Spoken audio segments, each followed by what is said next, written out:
Vamos agora para a rua Epitácio Gerunilda, onde os buracos destroem famílias. Já são mais de 10 casos de hospitalizações causadas pelos buracos em apenas um fim de semana. E o que a prefeitura faz? Nada! Vamos agora com um repórter especialista em sobrevivência na selva, Mano Grills! Hey. Eu sou o Mano Grills e hoje no meu programa... Seu programa? Você foi demitido, agora você trabalha para o jornal.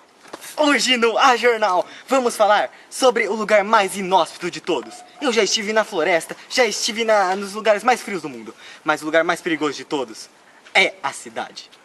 Vem comigo, vem comigo. Vem, cameraman. Isso, na cidade temos verdadeiros canyons. Observe esse. Nós não vamos conseguir dar a volta, precisamos pular. Na cidade temos verdadeiras florestas que encobrem toda a passagem das calçadas. Observe. Você está ouvindo isso? Vem. Vai. Abaixa.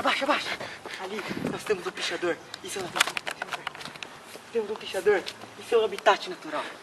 Eles são extremamente perigosos e devemos aproximá-los com extrema cautela. Vem. Vamos ver se a gente consegue chegar perto deles. Volta. Eles são muito perigosos. Eles também, meu. Tropa.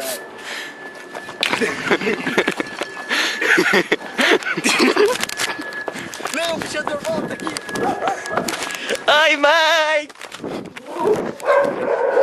Este jovem que deveria estar na escola está aqui roubando, pichando e mandando tchau pra sua mãe. Isto é tão triste.